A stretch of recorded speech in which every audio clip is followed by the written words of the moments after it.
फार्माकोथेरापिटिक्स में हमें हर डिसऑर्डर की इटियोपैथोजेनेसिस दी हुई है। तो वो इटियोपैथोजेनेसिस किस तरीके से करनी है, किस तरीके से हम उसको इजी वे में लर्न कर सकते हैं, किस तरीके से हम उसको याद रख सकते हैं, उसके बारे में आज के इस वीडियो में हम देखने वाले हैं। तो आइए स्टार्ट करते हैं।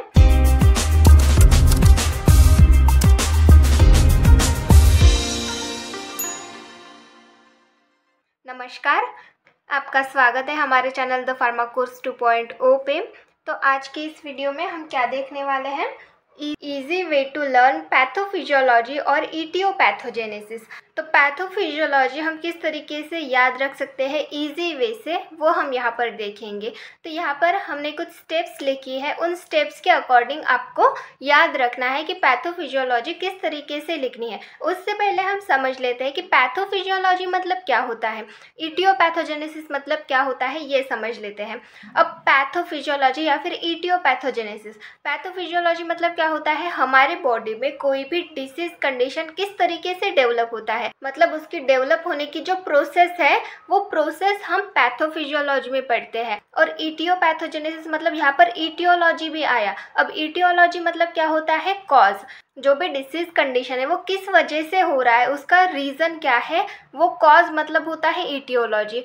जैसे कोई बैक्टीरिया है, वायरस है या फिर कोई भी प्रोटोजोआ है, तो ये अगर हमारे बॉडी में एंटर हुए तो इसकी वजह से हमें डिसीज कंडीशन होती है। तो ये क्या हो गए, ये इटियोलॉजिकल फैक्टर हो गए, इटियोलॉजिकल एजेंट्स हो गए। तो इटियोलॉजिकल एजेंट्स, इन्हीं की वजह से फिर हमारी बॉडी में जो भी कंडीशन है, डिसीज कंडीशन, वो डेवलप होती है।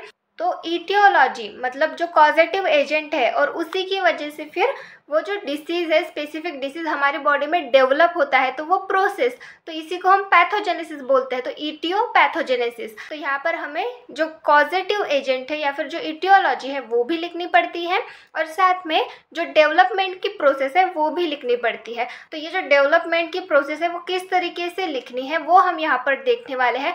कुछ स्टूडेंट को नहीं पता रहता कि इटियोपैथोजेनेसिस किस तरीके से लिखनी है करके, तो वही हम यहाँ पर देखने वाले हैं। तो यहाँ पर हमने कुछ स्टेप्स लिखी है, उनके बारे में देखेंगे किस तरीके से स्टेप बाय स्टेप उनको याद रखना है। तो स्टेप नंबर 1 है डेफिनेशन। तो डेफिनेशन आपको सबसे पहले याद करनी है। अगर किसी भी डिसीज की पैथोफिजियोलॉजी आपको लिखने के लिए कहा गया है तो उस कंडीशन में आप उसकी डेफिनेशन याद करिए। अब डेफिनेशन क्यों याद करना है, क्योंकि जो डेफिनेशन होती है वहाँ पर किसी भी डिसीज की डेफिनेशन हो गई तो वहाँ पर हमें क्या दिया रहता है कि वो डिसीज किस वजह से होता है या फिर उस डिसीज कंडीशन में क्या होता है वो हमें डेफिनेशन में दिया रहता है। जैसे कि गैस्ट्रोइसोफेजियल रिफ्लक्स डिसीज, गर्ड की अगर हम डेफिनेशन देखें तो गर्ड की डेफिनेशन क्या है, gastroesophageal reflux disease occurs when stomach acid leak from the stomach.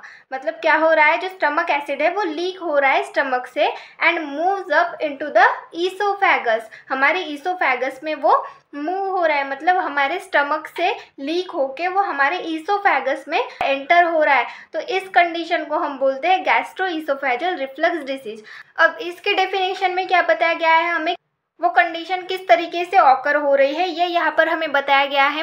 तो इससे हमें इतना तो समझ में आ जाता है कि हमारे स्टमक से जो गैस्ट्रिक एसिड है वो लीक होता है हमारे ईसोफेगस में, उसी की वजह से गैस्ट्रोइसोफेजियल रिफ्लक्स डिसीज ये कंडीशन ऑकर होती है, ऐसा हमें पता चल जाता है। देन नेक्स्ट है स्टेप 2। स्टेप 2 में आपको याद करना है इटियोलॉजिकल फैक्टर्स और कॉजेज। तो इटियोलॉजिकल फैक्टर और कॉजेज, अब इटियोपैथोजेनेसिस अगर पूछ रहा है तो उस कंडीशन में इटियोलॉजिकल फैक्टर्स या फिर उसके कॉजेज जो हम बोलते हैं वो आपको लिखने ही पड़ेंगे।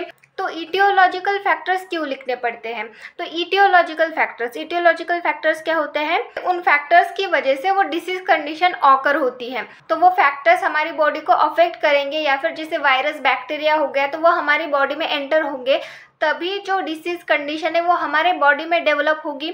मतलब सबसे पहला यहाँ पर रोल किसका होता है, जो इटियोलॉजिकल फैक्टर्स होते हैं उनका होता है। वो सबसे पहले हमारी बॉडी पे अफेक्ट करते हैं, अपना इफेक्ट शो करते हैं, और उसके बाद हमारे बॉडी में वो कंडीशन डेवलप होती है। तो इटियोलॉजिकल फैक्टर आपको सबसे पहले लिखना पड़ेगा। तो कोई भी डिसीज कंडीशन आपको दी गई है तो उसके इटियोलॉजिकल फैक्टर्स आपको लिखने पड़ेंगे। देन नेक्स्ट है स्टेप 3।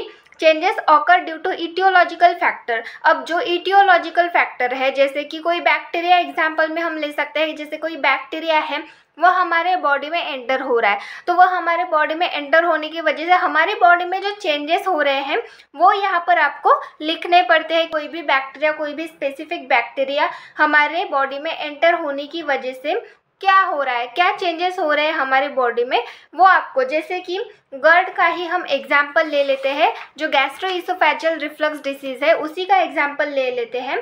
तो जैसे उसके इटियोलॉजिकल फैक्टर्स क्या हो गए, जैसे स्मोकिंग हो गया या फिर ड्रिंकिंग हो गया, तो इस तरीके से कुछ कॉजेज होते हैं, जैसे ईटिंग लेट एट नाइट, तो इस तरीके से कुछ कॉजेज होते हैं गर्ड इस डिसीज के। तो ये इटियोलॉजिकल फैक्टर हो गए गर्ड के। तो ये जो इटियोलॉजिकल फैक्टर है ये आपको सबसे पहले लिखना पड़ेगा। हमने सबसे पहले डेफिनेशन याद कर ली कि स्टमक एसिड जो है वो लीक होता है हमारे ईसोफेगस में, उसकी वजह से ये कंडीशन ऑकर होती है।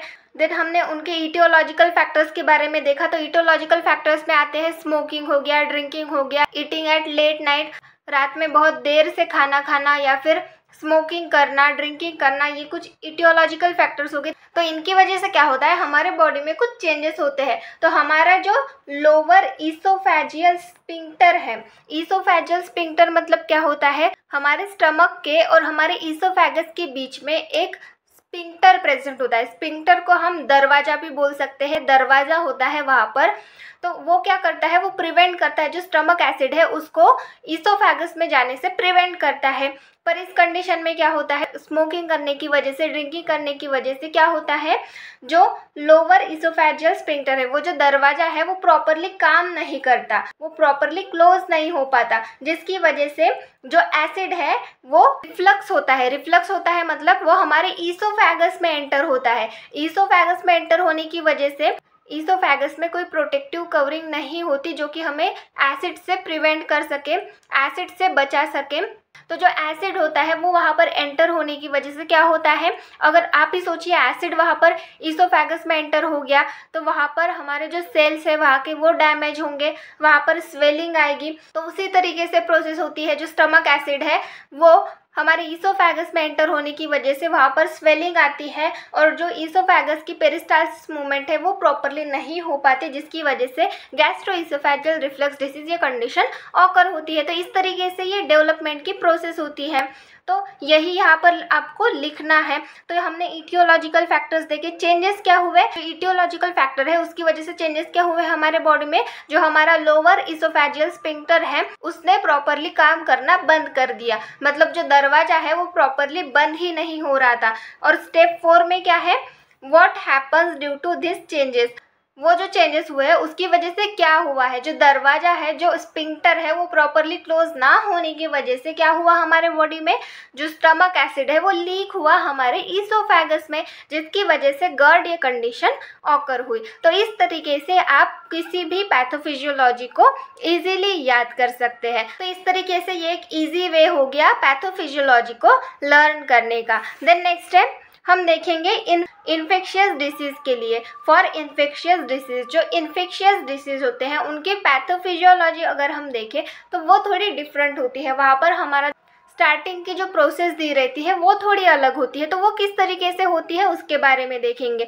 फॉर इन्फेक्शियस डिसीज मतलब जो बैक्टीरिया, वायरस, प्रोटोजोआ, फंगाई, ऐसी चीज़ों से हमें इन्फेक्शन होता है तो उसको हम इन्फेक्शियस डिसीज़ बोलते हैं। तो इनकी पैथोफिजियोलॉजी, अब इनमें भी बहुत सारे डिसीज़ कंडीशन है, जैसे कि ट्यूबरक्लोसिस हो गया, न्यूमोनिया हो गया, हेपेटाइटिस हो गया, या फिर एड्स हो गया। तो ये किसकी वजह से होते हैं, बैक्टीरिया, वायरस, इनकी वजह से ही होते हैं। तो इनके अगर पैथोफिजियोलॉजी आई पेपर में तो वो किस तरीके से लिखनी है उसके बारे में देखेंगे। तो स्टेप 1 में हमें सबसे पहले डेफिनेशन याद करनी है। कोई भी कंडीशन जैसे न्यूमोनिया हो गया, न्यूमोनिया की अगर हम डेफिनेशन देखें तो न्यूमोनिया की डेफिनेशन है, pneumonia is the inflammation of lung parenchyma. तो लंग पैरेन्काइमा मतलब हमारे लंग से रिलेटेड ये कंडीशन है, हमारे लंग्स में क्या होती है, इन्फ्लामेशन होती है। अब आपको यहाँ पर पता चल गया कि यहाँ पर इन्फ्लामेशन हो रही है, तो इससे डेफिनेशन से आपको थोड़ी बहुत हिंट मिल जाती है, थोड़ा बहुत मतलब आप श्योर हो जाते हैं कि इस कंडीशन में प्रॉपरली हो क्या रहा है। देन नेक्स्ट है स्टेप 2, इटियोलॉजिकल फैक्टर और कॉज।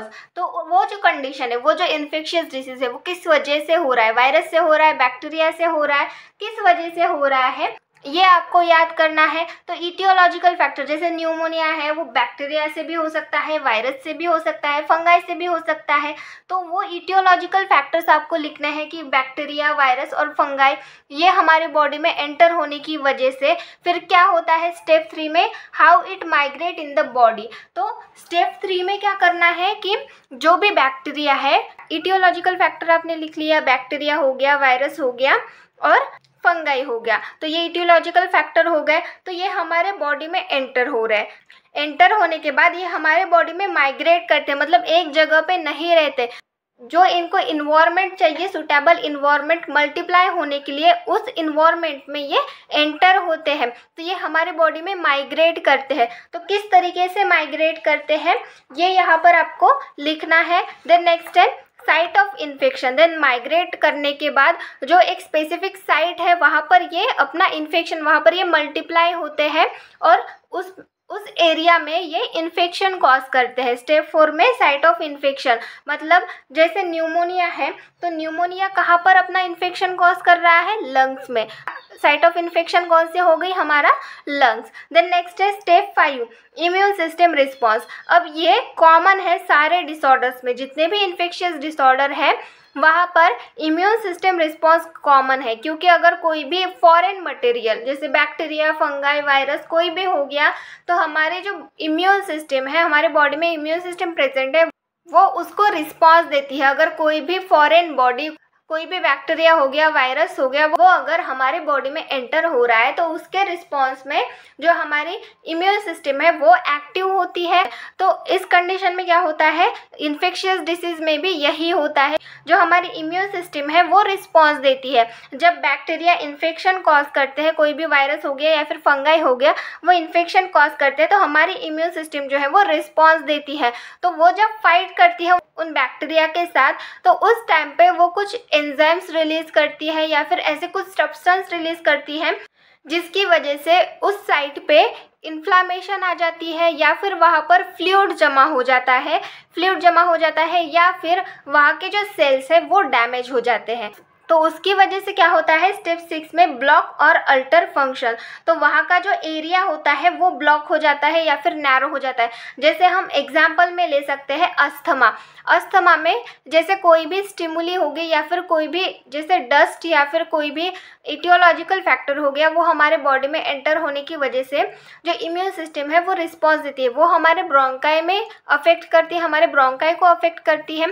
तो इम्यून सिस्टम जब फाइट करती है तो उस टाइम पे कुछ एंजाइम्स जो है वो रिलीज करती है, तो उसकी वजह से वहाँ पर म्यूकस प्रोडक्शन होता है, इन्फ्लामेशन आती है, जिसकी वजह से हमारे ब्रोंकाई जो है वो नैरो हो जाते हैं। नैरो होने की वजह से जो एयर है वो प्रॉपरली पास नहीं हो पाती और सांस लेने में तकलीफ होती है। तो ये कंडीशन क्या हो गई, ये अस्थमा की कंडीशन हो गई। तो इसी तरीके से इम्यून सिस्टम जो है अदर साइड्स पे वो अगर बैक्टीरिया को किल करने के लिए उनके साथ फाइट कर रहे हैं तो उस कंडीशन में वो कुछ एंजाइम्स रिलीज करते हैं, कुछ ऐसे सब्सटेंस रिलीज करते हैं जिसकी वजह से वहाँ पर इन्फ्लामेशन ऑकर होती है और साथ में वहाँ पर म्यूकस फॉर्मेशन भी होता है या फिर वहाँ के सेल्स जो है वो डैमेज हो जाते हैं। तो इसकी वजह से क्या होता है स्टेप 6 में ब्लॉक और अल्टर फंक्शन। तो वो जो एरिया है वो ब्लॉक हो जाता है टोटली या फिर उसका जो फंक्शन है वो अल्टर हो जाता है। तो ब्लॉक हो जाने की वजह से या फिर फंक्शन अल्टर हो जाने की वजह से वो स्पेसिफिक कंडीशन हमारे बॉडी में डेवलप होती है। तो इस तरीके से इन्फेक्शियस डिसीज की पैथोफिजियोलॉजी लिखनी है। जैसे एग्जांपल में हम एक बार न्यूमोनिया की पैथोफिजियोलॉजी देख लेते हैं। जैसे इटियोलॉजिकल फैक्टर्स हम देखें तो जैसे न्यूमोनिया की हम यहाँ पर पैथोफिजियोलॉजी एग्जांपल में देख लेते हैं। तो इटियोलॉजिकल फैक्टर कौन से है, बैक्टीरिया हो गया, वायरस हो गया, फंगाई हो गया। तो इटियोलॉजिकल फैक्टर जो है वो हमारे बॉडी में एंटर होते हैं, देन वो माइग्रेट करते हैं। माइग्रेट कहाँ पर करते हैं, वो हमारे लंग्स में एंटर होते हैं, वो हमारे बॉडी में एंटर होके देन माइग्रेट करते हैं हमारे लंग्स तक। देन लंग्स में वो साइट ऑफ इन्फेक्शन क्या है, लंग्स। हमारे लंग्स पैरेन्काइमा में वो इन्फेक्शन कॉज करते हैं। इन्फेक्शन कॉज करने की वजह से उसके बाद क्या होता है, इम्यून सिस्टम जो है वो एक्टिवेट हो जाती है। इम्यून सिस्टम एक्टिवेट होने की वजह से वहाँ पर जो एंजाइम्स रिलीज होते हैं, जो भी सब्सटेंस रिलीज होते हैं, उनकी वजह से इन्फ्लामेशन ऑकर हो जाती है और म्यूकस का फॉर्मेशन हो जाता है। अब इन्फ्लामेशन और म्यूकस का फॉर्मेशन होने की वजह से जो अल्वियोलाई है, जो हमारे लंग्स है, वो टोटली वहाँ से ब्लॉक हो जाते हैं और एयर प्रॉपरली पास नहीं हो पाती, उनमें फ्लूइड जमा, हमारे जो अल्वियोलाई है वहाँ पर फ्लूइड जमा हो जाता है, वो म्यूकस जमा हो जाता है, जिसकी वजह से वो टोटली ब्लॉक हो जाते हैं और ब्लॉक होने की वजह से वहाँ पर एयर प्रॉपरली पास नहीं हो पाती और उसकी वजह से फिर ये न्यूमोनिया, ये कंडीशन ऑकर होती है। तो इस तरीके से कोई भी इन्फेक्शियस डिसीज़ हो गया उसकी आपको पैथोफिजियोलॉजी लिखनी है। तो इस तरीके से ये कुछ इजी वेज थे पैथोफिजियोलॉजी और इटियोपैथोजेनेसिस को लर्न करने के। Thank you.